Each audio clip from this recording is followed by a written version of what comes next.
Then what do you know? The 4 books and 5 classics, geomancy and feng shui.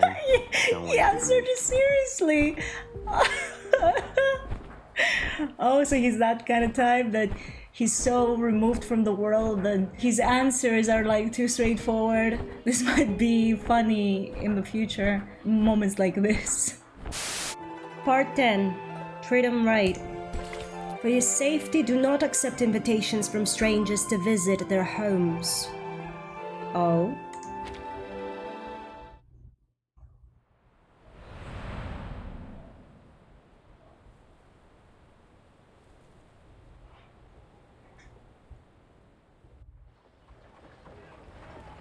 Not far away, Jun Yangzi can be seen stopping near the post where the animals were tied, vaguely moving as if whispering something to them.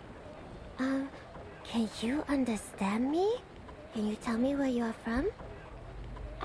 Hello. Yenisei waits for a moment before walking forward and attempting to pat her shoulder. The girl turns around to reveal her young and eager face. What's wrong? I don't know you. Have we met before? I don't think so. We just arrived here. Really? Oh, welcome to Pei City! Yenisei cannot help but hold her eyes on the bundled hemp rope the girl is holding in her hand and the many animals now tied at the end of it. Jun Yangzi blinks, and blinks again as though realizing what the other girl is staring at. A blush quickly rises to her cheeks like 2 sunset clouds. Oh, you were on the street, weren't you? I am so sorry. I didn't mean to make such a scene there. I promise it was just an accident. I can imagine. You reacted quickly and saved us from more trouble. No. It was my responsibility. And the people on the street also gave me a hand there. How can I help you? Please, feel free to let me know. She seems to be a warm-hearted type. Here is the case. The people call you Junangzi, and you work in the Jisi, right? Yes. Li Zhang told us to find you, and we happened to hear your conversation on the street. So, did the Featherman come here today? Featherman? You mean the Xiangrui out of the city? I heard that he had been here. As for today, I have no idea. What about the animals in the fence? Any new ones? I'm not sure about that either. When I arrived at the Jitsu this morning, there were already many festive animals in the fence. They're getting more and more. How weird is that? So he keeps bringing the animals to her, the harpy dude. Jun Yangzi mutters inaudibly before turning around, pointing out the culprits who caused her so much trouble earlier with her index finger. Yenisei inspects the creature briefly, but doesn't seem to notice any difference. It seems to be a show for common livestock, where various cattle, sheep, and horses might compete to show their worth. See? They all look alike. I can't tell which of them were brought here today. Counting is troublesome as well. I always think, where am I? Oh, maybe that's because of what they said in the trailer that she can't read. Maybe she's not good with arithmetic too. If only I could read and write. Yep, there it is. Write them down, then you won't miscount. Our teammates have been turned into striped horses, like these. Actually, we are a team of merchants. When we reached the outskirts of the city, our teammates were turned into horses and brought away by a giant bird. Li Zhang said that bird was probably the Featherman they've been looking for, and he appeared around the Jisi once. You know, I'm trying so hard to remember the accent that Ju is using, but then Yenisei comes in with her own accent, and my brain is taking that in too, and I'm like, no, don't memorize this accent. This accent is wrong. That's why we are here to ask for help. They're not horses, I suppose. No, they became, but they aren't. Jun Yangzi seems hesitant to say anything further. But how is that possible? Are you saying that the Featherman can turn people into horses? Not exactly. I don't understand. How did he get this power? Is it because he is the Shuori? Upon hearing the word Xiangre again, Vesmer's interest is immediately captured.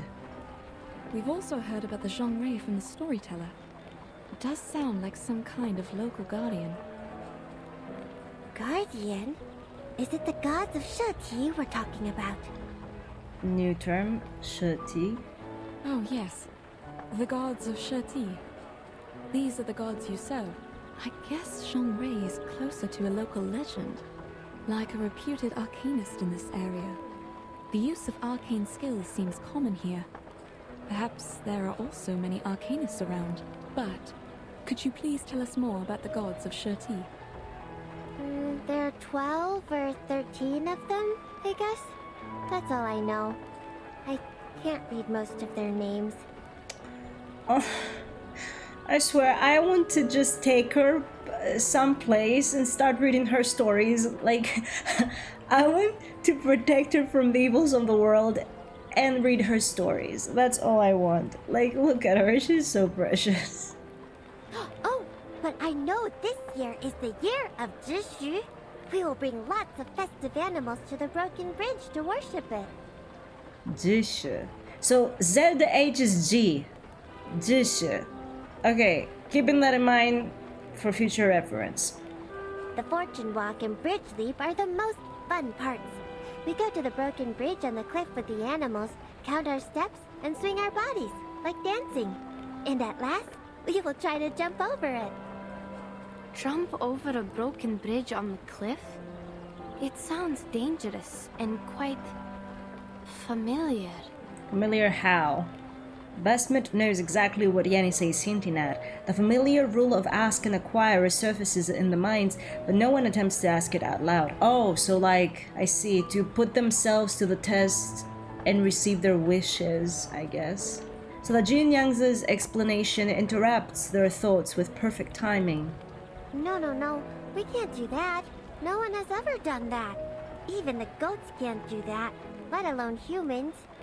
We'll also cast arcane skills as safety measures to protect anyone from falling. Oh, okay. The valley is deep down there. Once you fall down, you're not coming back. Intriguing. And who's in charge of the safety measures, may I ask? The staff in the Jutsu. It's the place to manage arcane affairs in the Pei City. Oh, so that's what Jitsu is. But not me. I'm new here, filling in for the former Julie after she went back to our hometown. They told me to take care of Jutsu for a couple of days. That's good enough for me. So she's like a guard for the Jitsu? Her eagerness to be able to help is clear. So, simply put, you're a doorkeeper? The barb of her conclusion makes Jun Yang's fluster into a red blush. I'm not just keeping the door safe. I do stuff too. She just asked if you're mainly a guard, girl. Take good care of those startled by the firecrackers. There is a kind of firecracker enhanced by arcane skill. They can make a huge sound, much more louder than what you heard in the tea house. Please forgive her. She didn't mean to hurt your feelings. We speak bluntly in the north. Oh, it's all right. I can tell she's a bit anxious, but it's not getting us anywhere. Like, pigs can't learn how to climb in a day. Okay. Or, let's think another way. Do you recognize your teammates from these horses? Let me see. There are 1, 2, 3 striped horses. Come see for yourself. I can't. There was little time for me to memorize the difference. Besides, even if they are my teammates, 2 of them are still missing. More than 3 teammates? When 3 plus 2... Jin Yangzi counts out the numbers on her fingers, calculating with great care. How about we wait and see what Li Zhong has found out? That's right, child. Didn't Li Zhang leave us with a letter? Oh, right, I almost forgot.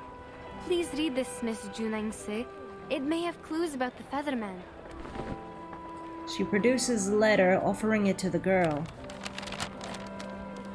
Jinyangsu opens it in front of them without a moment's hesitation, but all Yenisei can see on it are several images. Smart dude. Make the fence taller, get off work earlier, and go back to the tavern? She could tell that just from the drawing? So suppose that's how she... I mean, it makes sense, but it's crazy to me that the other dude is so well educated, like Li Zhang. This dude was well educated, but she is not. And you can say, oh, but maybe she comes from a lower class. Well, this city is said to be very old, right? They've been there for a long time. So why haven't they tried to educate their people? Like, is education supposed to be only for the wealthy? Especially in such a remote area, I believe it should have been free and she should be allowed to have access to it as well. What is he trying to say? What do these have to do with the Featherman?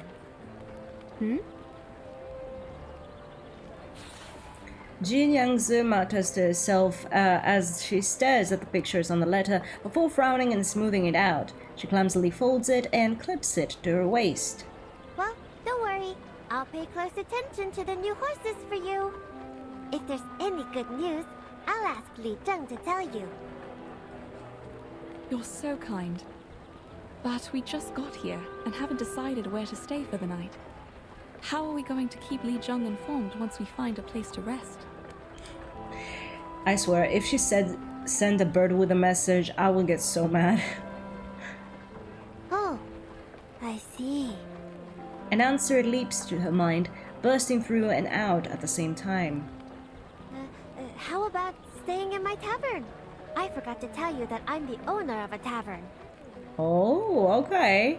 So she runs her own tavern at the same time, has taken the other woman's place at the jutsu. And I'm doing it well. She laughs as though just the saying of it might render it true. It is located in the merchant's hub, 2 streets away from the jutsu. Li Zheng will know your whereabouts since he's in charge of the hub. Oh, I'll take you back to the tavern. Also, escort these animals back to the jutsu. You can check out other animals there as well. So, I don't understand one thing. Why does the jutsu have animals? Because she says it's a place where arcane matters are settled, right? So why do they have animals? In general, I mean, because horses I can tell, maybe they use them to travel around, but in general, why? Good idea. That'd be great. Saves us from all the trouble sleeping on the street. Let's go then. Oh, the street looks beautiful later in the night. You can't miss the golden lanterns and bonfires lit on Dushuo Festival. They light up the sky and the street as if it's daytime. Everything seems brighter at night.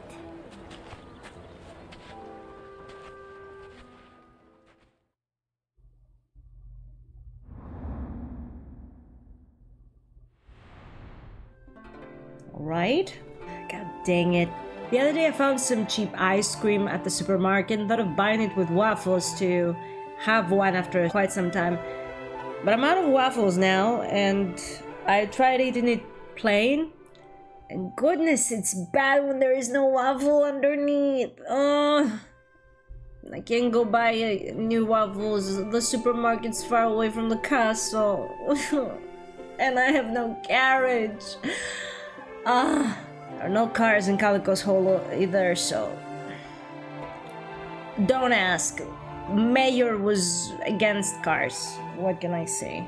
We've talked with the rest of the clan about potentially getting one from some more sci-fi region of the land of fiction, but we've yet to do that, so... That was bad. Why did I do that to myself? I wanted ice cream, that's why. Anyway, part 11. Night talk. We all walk and talk. We all have hair and eyes. We are not so different from each other. Now we'll have a one-to-one moment between Yenisei and Ju.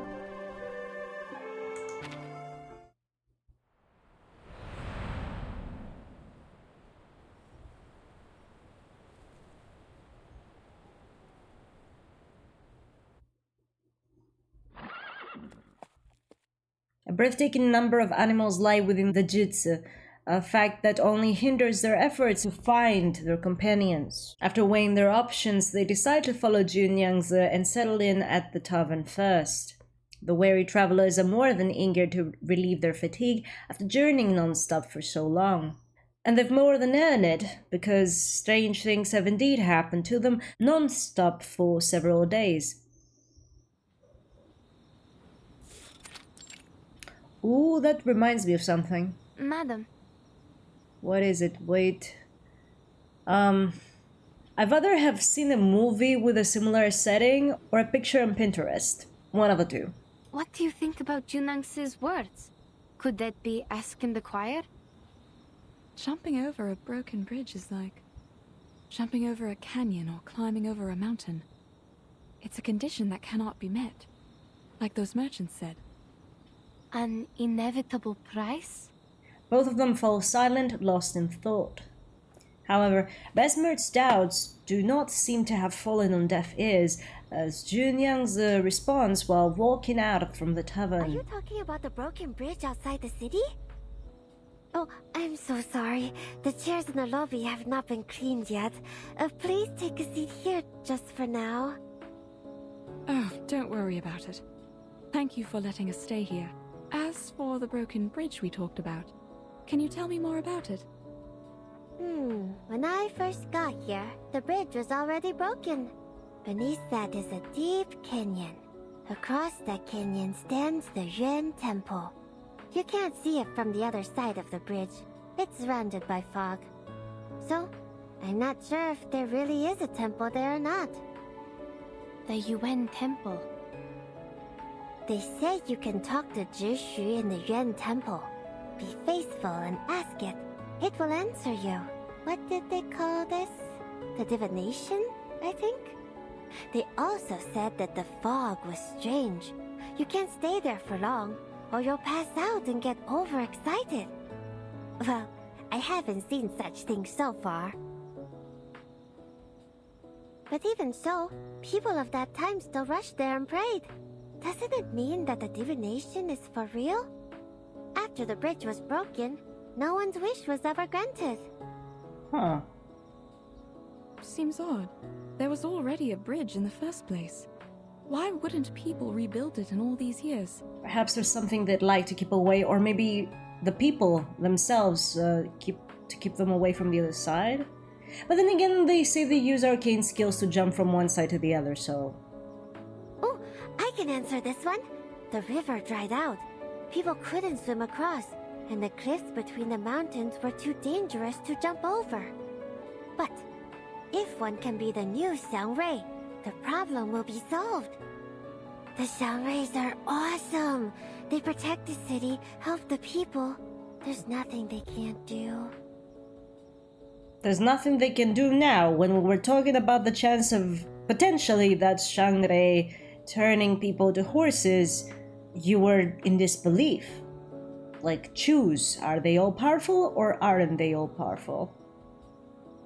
As she speaks, she sinks into her own personal contemplation. Never mind. We'll check the striped horses in the Jisi again tomorrow. Alright, I'll go with you. It's time to rest now. I got the rooms cleaned for you upstairs. And here, take the liquor with you. They can help you sleep tight. You got to have some. Sorry, Miss Junangsi. I don't drink. Neither does Madame Besmertz. Why did you call me Miss twice? How should she call you? If you want some water, wait a second, please. The water jars are on the other side of the yard. I'll get it for you. Oh, wait a minute. The other dude also did that. They find Mr. and Mrs. I believe to be weird, perhaps. Oh, I can do it myself. You don't have to. It's fine. There's no light near the jar. You need to cross the stream. I'm afraid you might get lost. Thank you. As the girl's voice and figure are obscured by the night, Yenisei turns to look at Basmet. She seems puzzled or perhaps just tired. There were so many different striped horses in the GC. I couldn't recognize them at all. We are going to get up early tomorrow. Please, have some water and go to bed. I'm not thirsty, thank you. But I do feel like some rest. Okay, I'll take you to the room.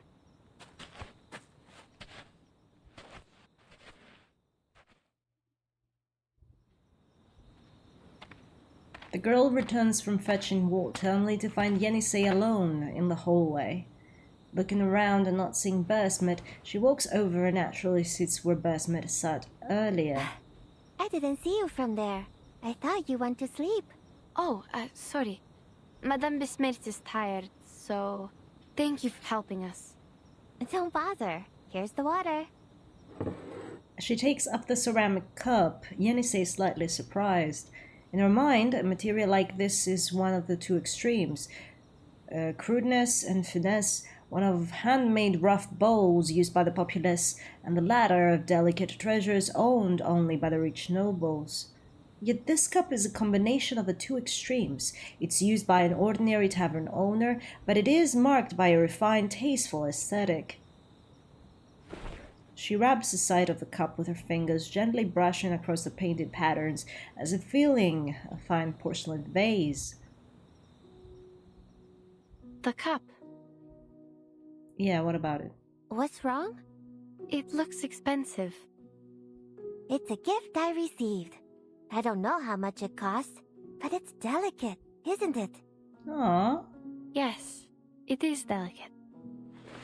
Yenisei feels compelled to rub the surface of the ceramic cup again, as though she cannot bear to part from it, and loses herself in thought.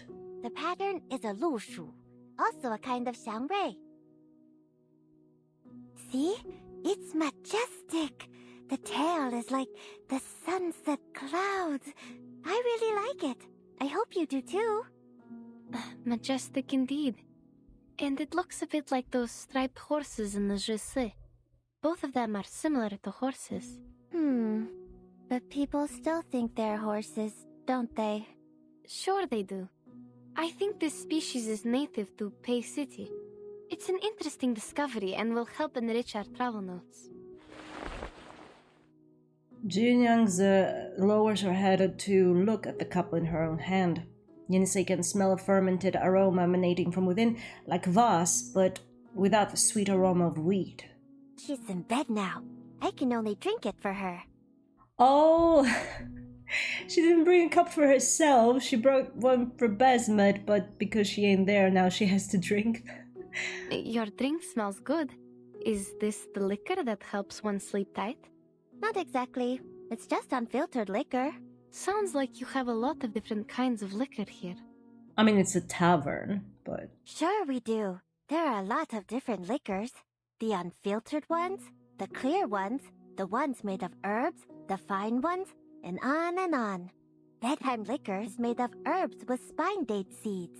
I thought liquor was just liquor. At least there aren't so many types in my hometown. Well, to be honest, I too have no idea why they are still liquor, though they have different names. If the color is the standard to classify them, then what am I when I'm wearing different colored clothes? Am I not Zhonyangzi anymore? Okay, that's a take.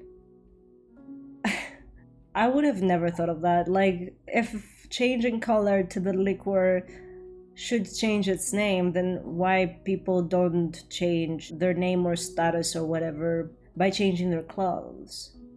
But then again, no, I'm taking this back, because this could be taken with different names as well. Let's say that liquor didn't remain liquor upon change of color, okay? When people change their clothes, when they wear different color clothes, well, their name doesn't change. The name of their style can change. Of course, not with every type of clothes, but For example, when you see a girl walking down the street with a dress, you will say she's dressed royally, right? If you see a girl dressed in black goth clothes, you will probably guess she's a goth. If you see her dressed in, I don't know, in elegant clothes, you'll say that she's chic. That's what I'm trying to say. Like, the clothes can change the way you describe a person, but not their name. You perhaps give it an extra status, like I said, because, you know, being a goth is not just a fashion sense, it's a part of the community. So in that case, your style changes name as well as your status in a community. Like, this person is a goth, so they belong to the goth community. Anyway, I'm overthinking this, but I hope you get my gist. Shocked, Yenisei cannot help but break into a laugh. Seeing the other girl smile, Junyang's eyes begin to sparkle. She nods and decides to go one step further and express her thoughts. That is to say, if your teammates are turned into horses or other animals in different colors, are they not your teammates anymore? They are, but what are we supposed to do with them like that? Like, take them home and instead of, you know, have them walk alongside us back home, we ride them home? Like, they have two choices: either abandon them and not consider them teammates anymore, or fight for them, like they've been doing so far, to find them and turn them back to human. You cannot keep them as horses. They are. Of course.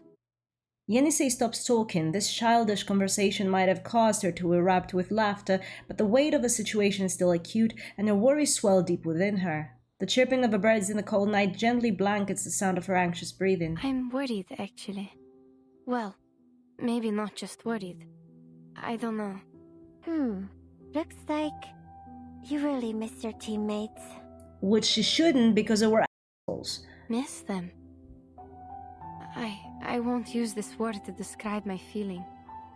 I think it's mostly guilt, in my opinion. I don't think there's other feelings there. All I'm thinking is, they were turned into animals because I gave them the wrong direction. Yep. What if they can't turn back to who they really are? The frankness of her own inquiry unmasks the long unease Yenisei had been harboring since entering the strange city. After speaking, she holds her breath and controls the impulse to turn back and look toward Basmet. For a moment, she is no longer even sure of where she is. But I don't think that will happen. Things won't get any worse. You never know. There must be a way. I promise.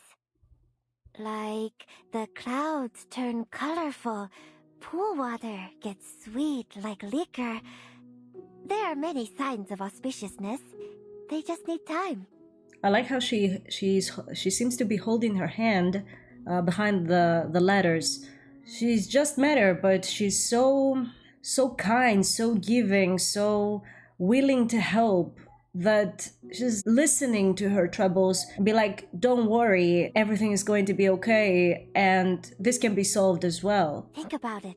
What if the story about the Yuan Temple is real? Maybe there will be another way for you to recognize your teammates. Even if the Featherman is not a Xiangrui, there are other Xiangruis in the city. Where? Tell us. All in all,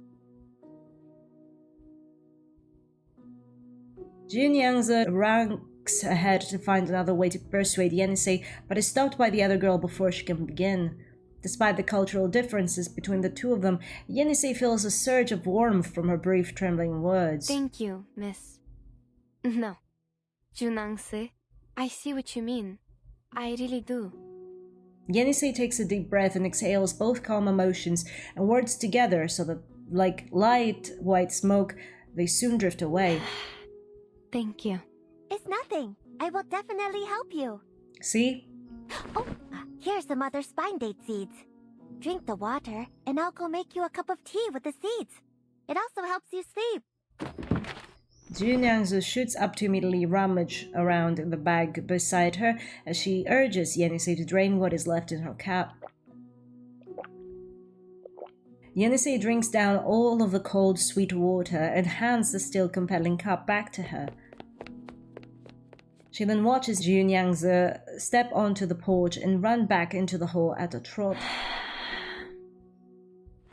She takes a long breath and turns to look at the arid night sky.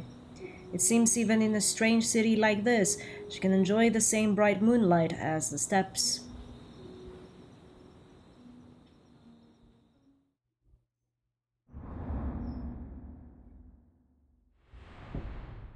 Did people like Jew are like a gift to our world? Like, if you ever find such a person, take good care of them, because not many people have such kind hearts that are willing to help you. Like, make sure you help them back and show them you appreciate them, because life can take this type of mindset away from people very quickly. Goodness, that has like 6 stars to deal with. Is that a boss? Down the first cup, then the second, and the third. Don't stop drinking. Dancing dolls.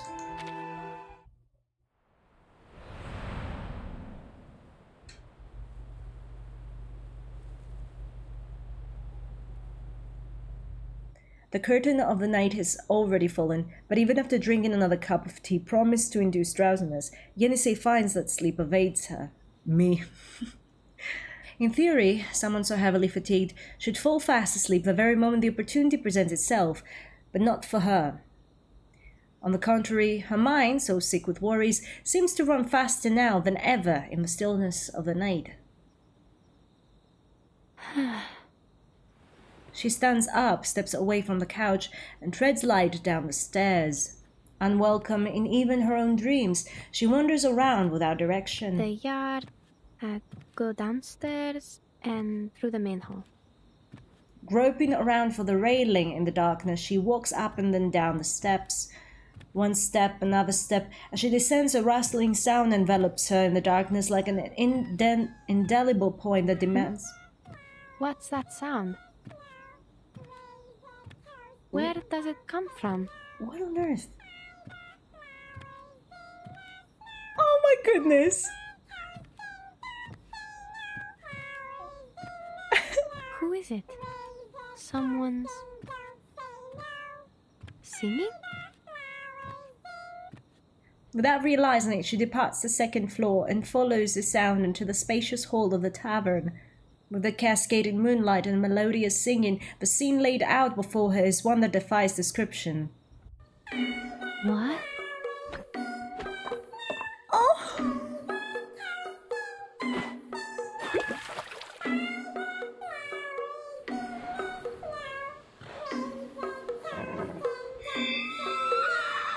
The striped horses. How come they are glowing? What on earth is happening?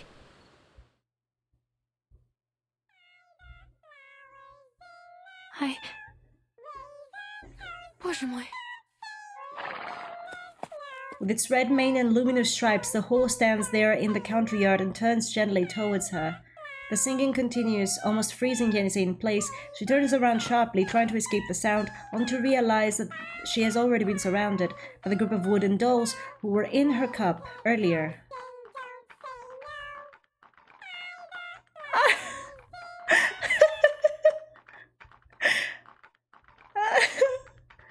This land is crazy. What on earth did she put in our drink? What are we Are seeing? they asking me to drink? Yes. Junangzi, where are you? Is she?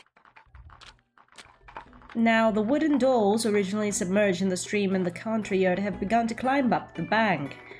They surround her, spinning, singing, and contorting, with bodies clearly possessing a flexibility beyond what wood should possess. Using this odd flexibility, they repeatedly lift the full cups towards Yenisei. But she doesn't want to drink! No. This invitation, perhaps initially hospitable, turns increasingly creepy in the dark night. Making a choice now requires next to no thought. Yenisei jumps out from her enclosure and runs towards the other end of the yard, toward the water jar. Fortunately, she clearly remembered the location pointed out by Junyangzi. I can't go back to my room. Need to lead them away. The wooden dolls still sing happily, as if they're only playing a game of tag.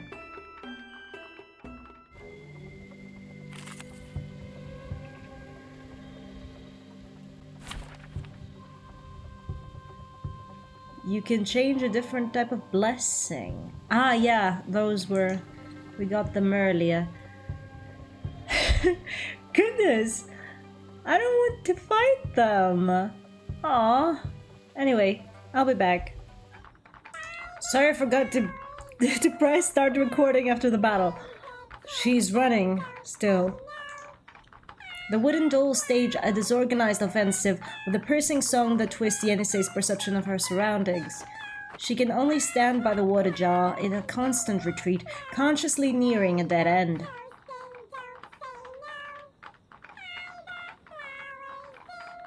No! Can't stop here. I must go further. Come here! This way! The wooden figures have no ears, so it seems unlikely they hear or understand her. Nonetheless, they are lured in, leaping forward with a strange enthusiasm. Never tiring, just like those cups, always lifted high, constantly spilling and overflowing.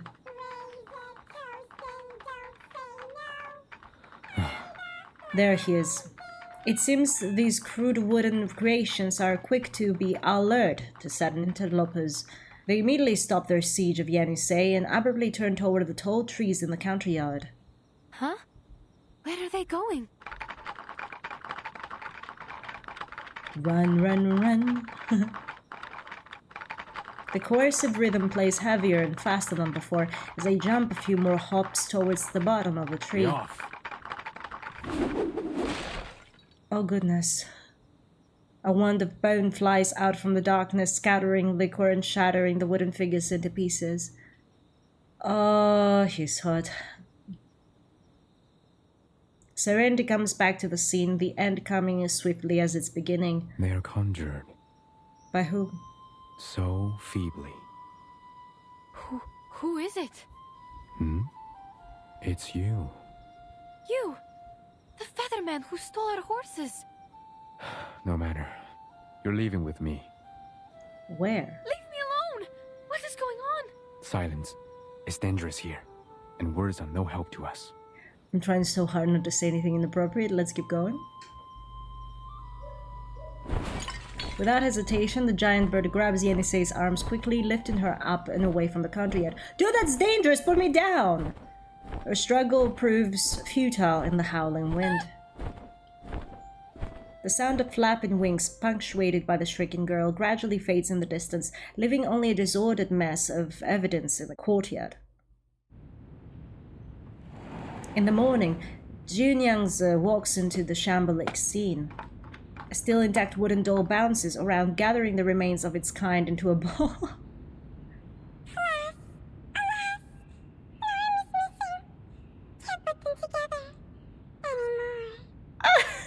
I can't! They're so cute! Wait, you are late. What's going on? I told you to keep the house, not to tear it down. You are good host, offering a drink. Oh, that's what they were doing! Offer a drink to whom? Those two ladies should be soundly asleep upstairs.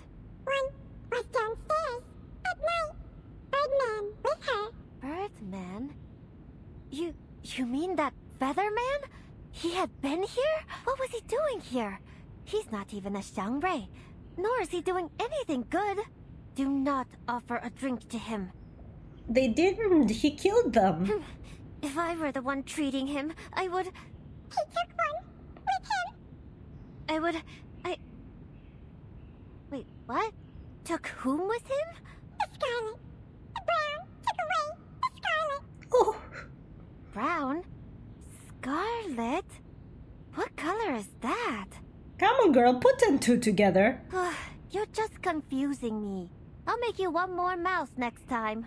What on earth are you talking about? Oh, so she's the one enchanted them.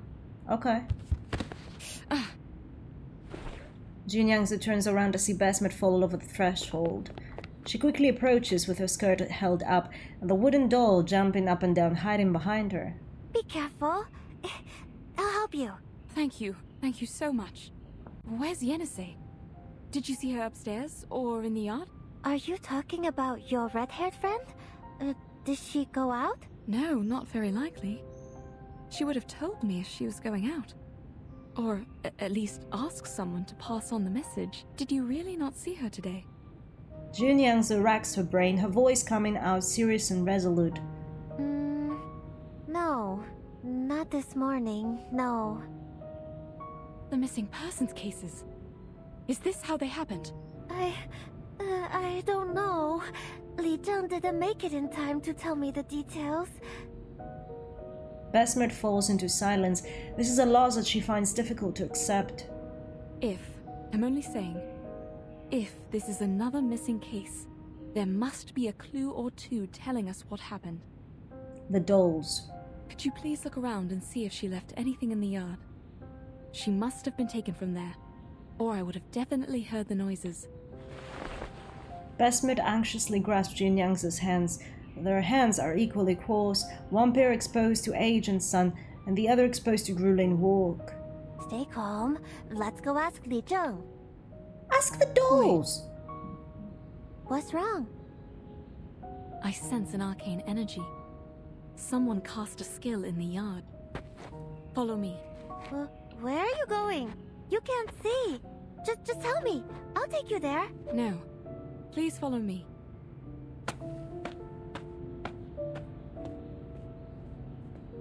You're heading toward the water jar. I was here last night to get water. It's somewhere close to the water jar. I sense it clearly. Besmet wades through the stream and stops in front of the water jar. She crouches down to find something among the scattered leaves in front of her. Is this a bone? That makes sense. Li Zheng told us that the Featherman uses a bone wand. Yenisei also saw something similar in that giant bird's hand when we faced him outside the city. I knew it. Now we have the proof. We can... No, it's not enough. And Yenisei is missing. Why not enough? He left his bone wand, which means he was here before. And your friend is missing. Still not enough to prove his guilt? But only Yenisei knows what the giant bird looks like. She also drew the picture of that bird. Without her, we cannot confirm that the Featherman and the giant bird are the same creature. I don't understand. You're saying that even if we have his bone wand, we can't prove anything? Exactly. But I think you're overthinking. Besmet raises her head slightly, conveying her confusion in unsettled movements. I mean, whether enough or not, it's not up to us, right? I know nothing about the law. It just doesn't feel right. The girl's voice quietens down, giving rise to her own hesitation. I'm just thinking we should do something because you are sad. But Besmet already understands. You have a point. Then, we... Let's go to the Jitsu now. Li Zheng will be there today. He's supposed to tell me something about the Dushuo festival. Let's tell him what happened today. He will know what to do. Sure. They decided to head towards the Jitsu. Besmet puts away the bone wand and follows Junyang's footsteps carefully, one at a time. They leave the wooden doll standing in place, a sentinel atop the rest of the debris.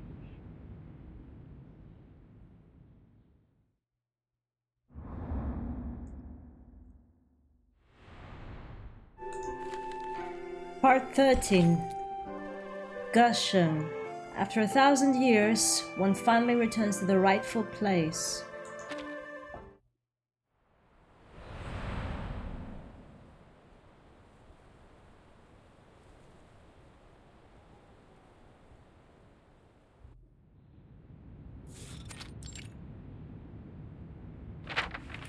Li Zheng is flipping through annual expense account records for previous years, worries written on his hard and wizened face. Junyangzi is sure to report for duty on time, and he must have a decision ready before she does. In past years, the festive animals used in the fortune walk and the bridge leap were less than 3. A cow, a goat, and a donkey, without exception. The poorer the harvest, the less food for the animals and less well-fed donkeys. so people had to use horses instead. However, aren't there too many festive animals this time? Even if it is for celebrating the birth of Zhi, not to mention some of them are transformed from humans. We shall act prudently if we have to cancel the ceremony. We must make the decision before New Year's Eve. He writes the words fortune, walk, and bridge leap into a blank space on the account records in his hand and circles them in red ink to serve as his reminder. As he does, he ponders and shifts his gaze nearby to the portrait of a giant bird. Oh my god, is this the drawing? It's so cute, but I don't think that's how we'll find him. A giant bird. A feather man. A feathered emo. There's always trouble around New Year's. Suddenly, there comes a loud fluttering of wings. The sound is not like one of common birds flapping, but is rather a droning, hazardous sound, the kind of a titanic bird of prey approaching. A wing shadow covers the portrait on the desk. Li Jiang turns his head to see the visitor clearly, meeting it with a look of shock and heart-shaking doubt on his face. You? The visitor is no less than the very giant bird of feathered man depicted in that portrait. He glides in as smoothly and naturally as if he were entering an open glade. It seems as though the guards of the Jutsu were unaware of his arrival entirely. Are you responsible for this place? It was someone else when I last visited. No matter. I have an urgent matter to discuss, or it will be too late.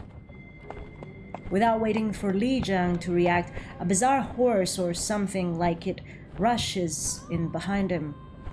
The horse's mane and hair are both red, and it bears a tiger stripe pattern along its body, the combination of which produces a truly incomparable sight. Wait a second! So, whatever Ju gave Yenisei turned her too? So this happens to every outsider? It steps forward, allowing Li Jiang to see it clearly. It suggests a great sort of intelligence in its movement. As for the feather man, he simply folds his wings and lands. The narrow space forces him to pinch himself tightly into the cramped room. Li Jiang notices a hint of embarrassment in his visitor as a result. I'm Getian, and I'm here to advise caution. The lady owner of the tavern can turn people into lushu. She needs to be stopped, or more people will suffer. She has extremely light bones, which means she's still in the stage of development. She might be unstable, hence a danger to keep in the city. Yeah, but this is very weird, because she gives these kinds of drinks to her clients as well, and it doesn't seem to have bothered them ever. So why does it affect people who are not from the city? You are referring to Jiunangzi? Precisely. Bones. Are you the goddess of Li Mountain that can read one's bones? But you don't look like her at all. First of all, it's not a her, you can... can't you see? She's so done already. The brief silence conveys Getian's astonishment at the unexpected change in topic. I am no goddess of Li Mountain. Then your words have no weight at all. You should have claimed to be her. Besides, goddess of Li Mountain, take a look around you. Though puzzled, Gutian looks around as advised, only to find some paper with the same bird totems painting on it. Some of the papers even bear ink stains yet to dry, indicating their recentness. You mean these paper cutouts? A man-faced bird with a red tail. You are drawing me. Even though he recognizes the image in the painting, the idea of being worshipped through such artwork comes across as quite unnecessary. She's a fancy-ass horse, though. Horseshoes impatiently clang on the ground, seemingly to urge a sense of haste. This prompting, though, goes unnoticed. But I'm not a Xiangrui. These paper cuts won't send me your prayers and wishes. So you are a harpy? They are not paper cutouts for worshipping the Xiangrui, but wanted posters. And you are wanted. Gutian is stunned for a moment, as if unable to understand Li Jiang's words. Whether paper cuttings or wanted notices, they are complex things found only in the world of the mundane. As such, he opts to ignore them for now and continue on with the purpose of his journey. The most important thing is to find Jiu Niangzi. She's the culprit of the missing persons case in the city. You know what? It's not her drinks. She said she did use the water at her yard, right? So if this water was from the same river that the others drank, it makes sense that it turned even Yenisei into one. But what doesn't make sense is that she probably has used that to other people in the city as well. I thought you came here to confess or make peace. But it seems not. You come to defame Jiu Niangzi while being ignorant of the fact that you are the top suspect. Upon learning that the culprit is not in fact the one he identified as Jiu Niangzi, Gutian falls into an ever deeper confusion. Many things outside the mountains are beyond his understanding. How am I related to this? Every time a disappearance was reported, you were witness bringing animals to the Jitsu. No. The nature of my visit has been taken wrongly.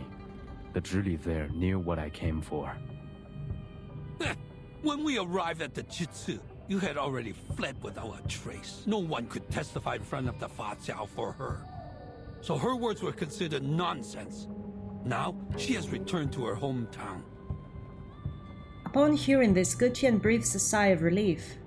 I wouldn't have shown up in the city if not for the urgent matters. What's the purpose of lingering around when my business is done here? Besides, the Zhizi allowed arcane skills to be cast without restrictions in the city. So it is your responsibility to bear the consequences of such negligence. You are very articulate. But how can you explain the testimony provided by the two foreign merchants? All roads are leading to you. Yes, the two foreigners. Do you confess? They are the other reason why I'm here. One of the two is here with us. She can explain to you. Gutian leans over and asks the red-maned horse beside him to signal to Li Jiang. The strange horse, after being ignored for a long time, seems to acknowledge that it can now finally make itself useful and steps forward on proud hooves. Wait, you mean she is... Yenisei. Before Li Jiang can react, Gutian flaps his wings, causing the tea on the table to flip onto the ground. The red-maned horse takes another step forward and turns to the spot where the stone bricks have been wetted. The tea sips out over the interior stone, forming a pool in a small indentation. There the reflection of the horse appears in a flash. I ask for your patience. Please, look at the water on the floor. Li Jiang looks towards the spot Gutian's line of sight indicates, where the fading reflection remains. But the liquid drains out along the low-lying and uneven floor and eventually disappears into the crevices of the stone bricks. The tea, it seems, is just tea. What is this for? Is this a demonstration of your discontent? Because I didn't treat you as a guest? No. Offer you a seat? No, this should not be.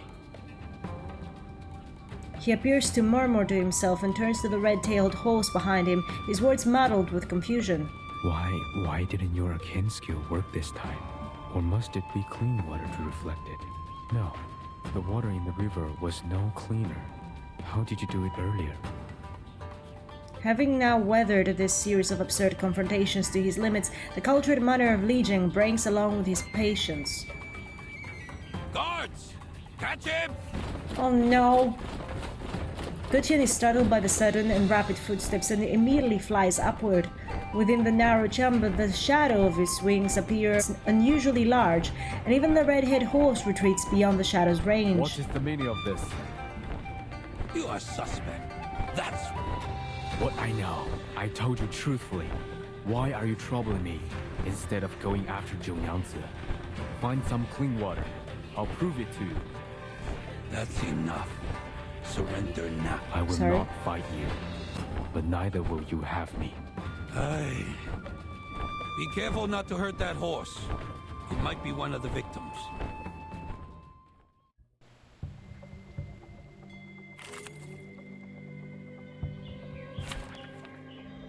I hope I'm not fighting him. Anyway, see you in a bit.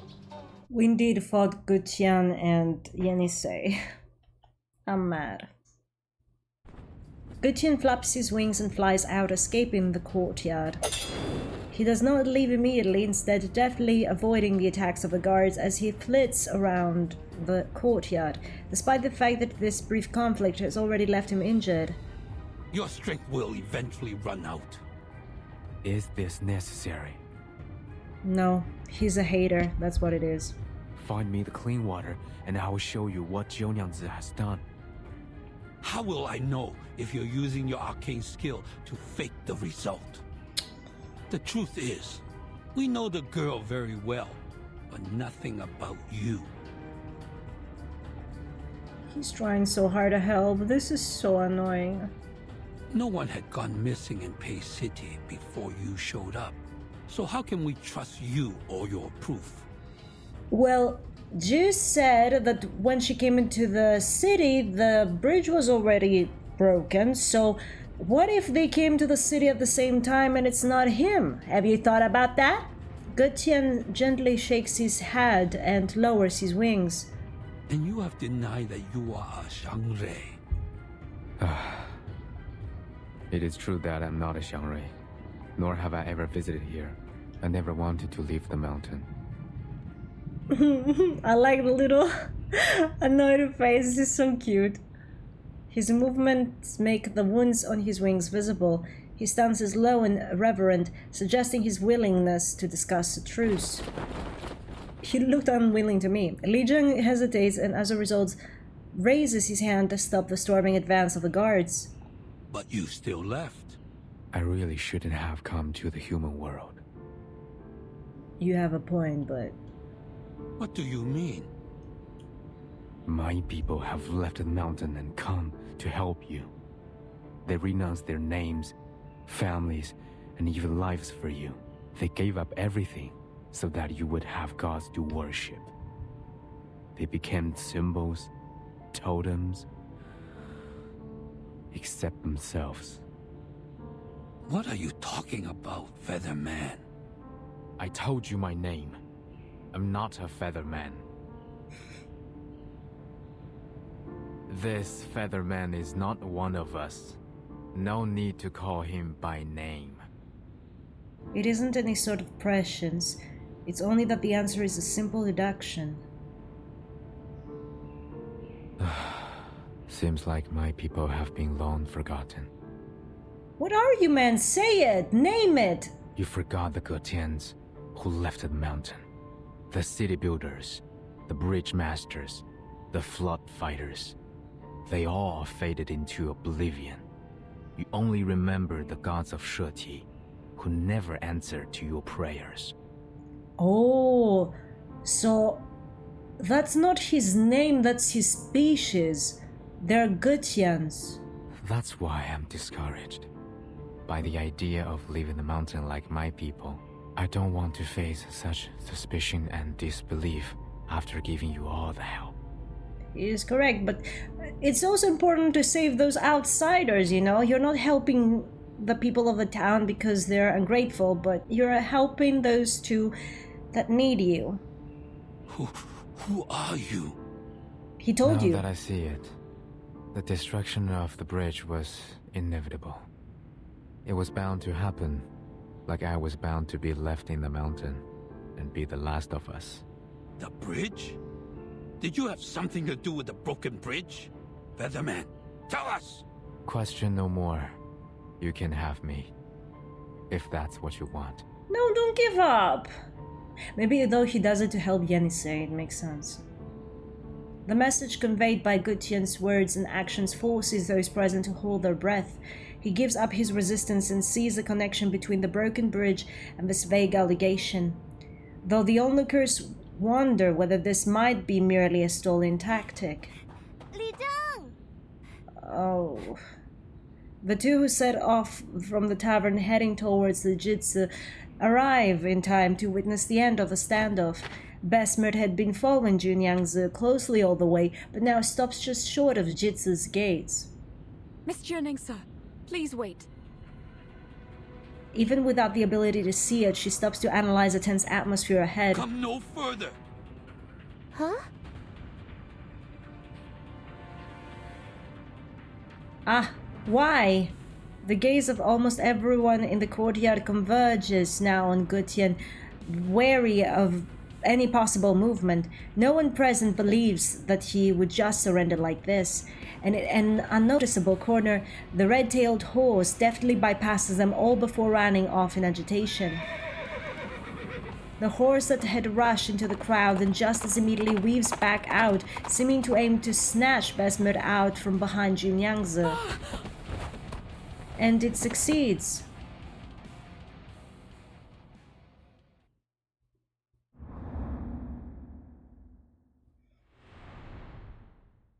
That's great and all, but how is she supposed to show Besmert it's actually her without Gutian now that he's surrendered?